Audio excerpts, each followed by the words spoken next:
اصل میں اعمال دعوت اور اعمال نبوت ان کو تربیت اور ہدایت کی غرض سے اور ان کے وقت کو اپنے اندر تبدیلی لانے کی غرض سے کرنے کا مزاج نہیں ہے. لوگ سمجھتے ہیں تبلیغ کا کام اس زمانے کی کوئی تحریک ہے جس کا طریقہ کار آپس میں بیٹھ کر سوچ لیا گیا ہے اور ساری امت کو اس کی دعوت دی جا رہی ہے. نہیں، ایسا نہیں ہے، ایسا ہرگز نہیں ہے. بلکہ محمد صلی اللہ علیہ وسلم کا اور آپ کے صحابہ کرام کا جو طریقہ تربیت ہے، اللہ کی ذات کے ساتھ جوڑنے کے جو اصول اور ضابطے ہیں، ان ضابطوں اور امت کو لانا یہ اصل کام ہے. لوگ کہتے ہیں دین ہی تو سیکھنا ہے نا، جس طرح چاہو سیکھ لو، بہت سے طریقے ہیں. ہمیں سب سے پہلے سب پرانے نئے لوگوں کو یہ غور کرنا پڑے گا کہ حضور اکرم صلی اللہ علیہ وسلم کے زمانے میں تربیت کا، تعلیم کا اور اللہ کی ذات کے ساتھ تعلق پیدا کرنے کا اور اپنے ایمان میں کمال پیدا کرنے کا کیا طریقہ محنت تھا، کیا ذریعہ تھا. میں عرض کر چکا ہوں کہ جب تک امت میں ہر زمانے کے لوگ اگرچہ قرب قیامت تک کے مسلمان بھی ہوں، جب تک وہ محمد صلی اللہ علیہ وسلم کے اور آپ کے صحابہ کے طریقہ محنت کی طرف نہیں آئیں گے، تربیت نہیں پائیں گے. اس کو میں عرض کر رہا تھا کہ آپ صلی اللہ علیہ وسلم روزانہ جاتے ثمامہ بن اسال کے پاس اور کہتے ثمامہ کیا ارادہ ہے؟ وہ ہر روز یہی جواب دیتے کہ ان تقتل زادمین وَإِن تُنْعِمْ تُنْعِمْ عَلَى شَاكِرِينَ. اگر آپ قتل کر دیں مجھے تو آپ کو اس کا حق ہے، آپ کو اختیار ہے، اور اگر آپ مجھ پر احسان کریں، مجھے چھوڑ دیں تو میں آپ کے احسان کا قدردان رہوں گا. آپ صلی اللہ علیہ وسلم نے 3 دن تک اسی طرح ان کا حال آ کر پوچھا. جب 3 دن پورے ہو گئے فرمایا صحابہ سے ان کو چھوڑ دو، چھٹی کر دو. عجیب حکمت تھی. 72 گھنٹے مسجد میں، 3 دن پورے مکمل مسجد کے ماحول میں. جب پورے ہو گئے فرمایا اس کو کھول دو. آپ نے باندھ کر رکھا تھا. اس زمانے میں جیلیں اور قیدیں مسجد سے باہر نہیں ہوتی تھی.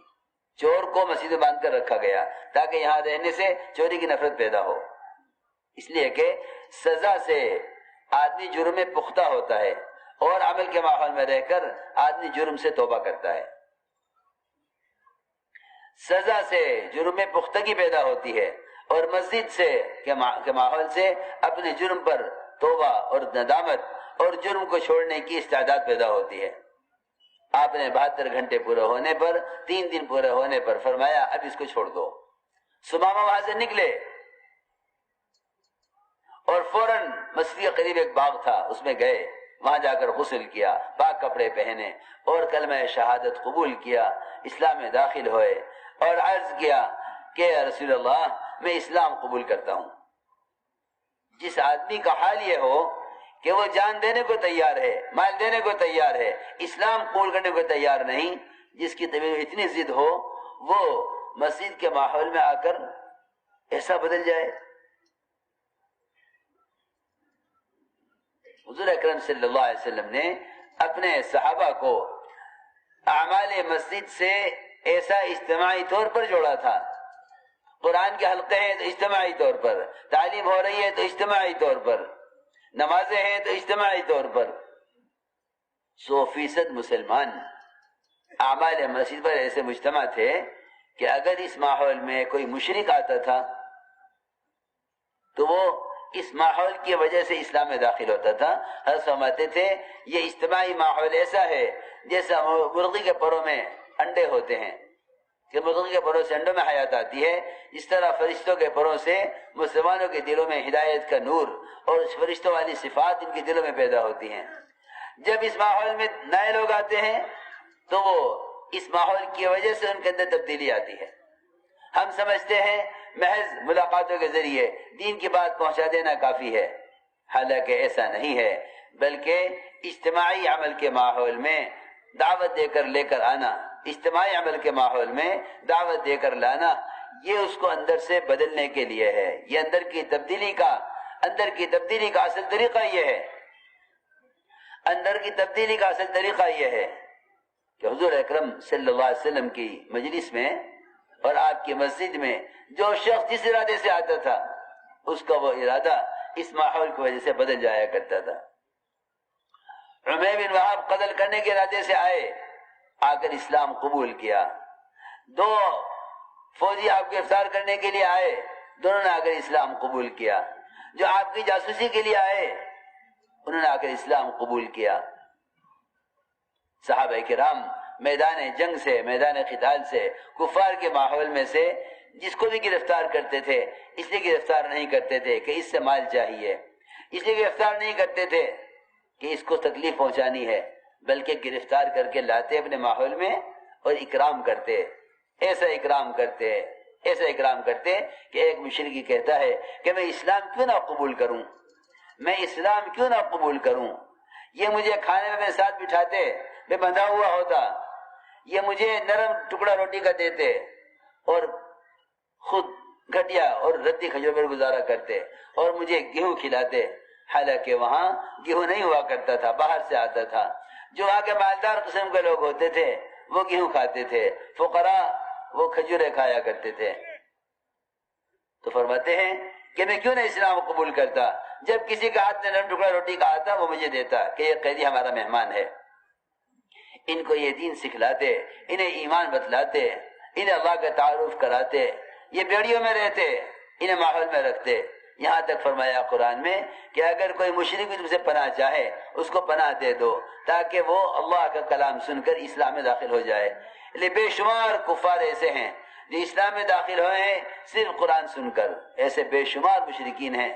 تو میں نے عرض کیا کہ سب سے بنیادی بات یہ تھی کہ مسجد کے اندر وہ اعمال دعوت ہوں جس ماحول میں آنے والے اسلام قبول کرے۔ حضور اکرم صلی اللہ علیہ وسلم اس لیے تربیت کے لیے مسجد کے ماحول میں رکھا کرتے تھے۔ نفع و خروج اس لیے ہے تاکہ مستقل وقت عمل کے ماحول میں گزرے، تب رفتہ رفتہ باہر کے باطل کا اثر دلوں سے ختم ہوتا ہے۔ تبلیغ کوئی تنظیم نہیں ہے بلکہ طریقہ تربیت ہے، اور طریقہ تربیت بھی سنت طریقہ تربیت ہے۔ اس کا انکار کرنا یا اس سے بے رغبت ہونا، براہ راست محمد صلی اللہ علیہ وسلم کے طریقہ تربیت سے انکار کرنا اور آپ کے طریقہ تربیت سے اعراض کرنا ہے۔ اس لیے ہمیں چاہیے کہ بنیادی طور پر یہ سمجھیں کہ حضور اکرم صلی اللہ علیہ وسلم کے زمانے میں تربیت کا طریقہ کیا تھا۔ آپ صلی اللہ علیہ وسلم نئے آنے والوں کو مسجد کے ماحول میں رکھتے۔ وقت ثقیف آیا، اسلام تو قبول کر لیں گے لیکن نماز نہیں پڑھیں گے، زکوٰۃ نہیں دیں گے، دین کی محنت نہیں کریں گے۔ حضور اکرم صلی اللہ علیہ وسلم نے ان کو مسجد کے ماحول میں رکھا اور یہ فرمایا کہ مسجد کا ماحول عنقریب ان کو ایسا کر دے گا کہ یہ زکوٰۃ بھی دیں گے، دین کی محنت بھی کریں گے، سارے افعال کریں گے۔